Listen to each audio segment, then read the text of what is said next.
ഇന്നത്തെ വീഡിയോ വളരെ ഡിഫറെൻ്റ് ആണ്. ചൊറിയണം കൊണ്ടൊരു തോരൻ, ചൊറിയണം, കൊടുത്ത, കൊടിത്തൂവൽ.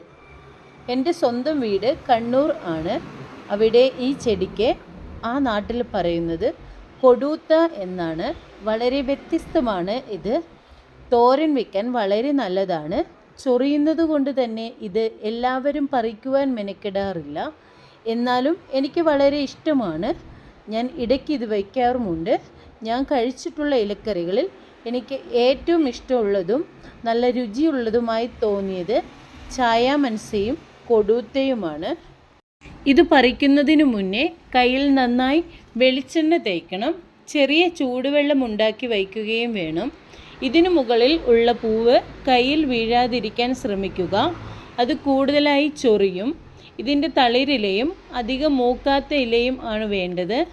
തണ്ടും പൂവും എടുക്കാൻ പാടില്ല. ഇത് പറിച്ച ഉടനെ ചൂടുവെള്ളത്തിൽ മുക്കിയെടുക്കണം. വെള്ളത്തിൽ ഒരുപാട് നേരം ഇട്ട് വയ്ക്കരുത്. അങ്ങനെ വയ്ക്കുമ്പോൾ ഇല വാടിപ്പോകും.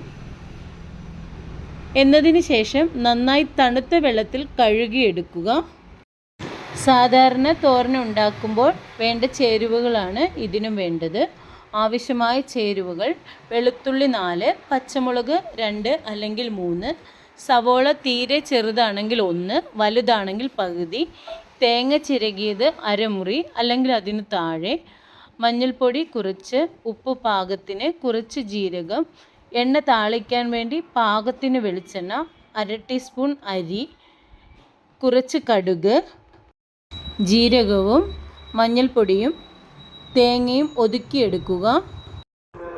എന്നതിന് ശേഷം അരിഞ്ഞു വെച്ചിരിക്കുന്ന ഇലയിലേക്ക് ഒതുക്കിയെടുത്ത മിശ്രിതം ചേർത്ത് കൊടുക്കുക. നന്നായി ഇളക്കിയെടുക്കുക. പാകത്തിന് ഉപ്പും ചേർക്കണം. ഞാൻ എപ്പോഴും ഇലക്കറി തോരൻ വയ്ക്കുമ്പോൾ അരച്ചു വെച്ചിരിക്കുന്ന മിശ്രിതം ഇലയുടെ കൂടെ മിക്സ് ചെയ്ത് മാറ്റി വയ്ക്കുകയാണ് ചെയ്യാറ്. അതിൻ്റെ കൂടെ പച്ചമുളക്, സവോള ഒന്നും ആ സമയത്ത് ചേർത്ത് വയ്ക്കാറില്ല.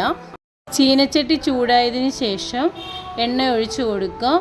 കടുക്, അരിയെ എന്നിവ ഇട്ട് കൊടുക്കുക. അതിനുശേഷം ഉള്ളി, പച്ചമുളക് ഇട്ട് കൊടുക്കുക. അത് ചെറുതായി വഴറ്റിയതിന് ശേഷം നമ്മൾ അരപ്പ് ചേർത്ത് വെച്ചിരിക്കുന്ന ഇല ഇതിനകത്തേക്ക് ചേർത്ത് കൊടുക്കുക. ഇല ലാസ്റ്റ് ഇട്ട് കൊടുക്കുന്നത് കൊണ്ട് തന്നെ ഇലയുടെ പച്ച കളർ അധികം മങ്ങാതെ നല്ല രീതിയിൽ തന്നെ ഇരിക്കും. അങ്ങനെ കാണുമ്പോൾ നമുക്കൊരു പ്രത്യേക ഭംഗിയും തോന്നും.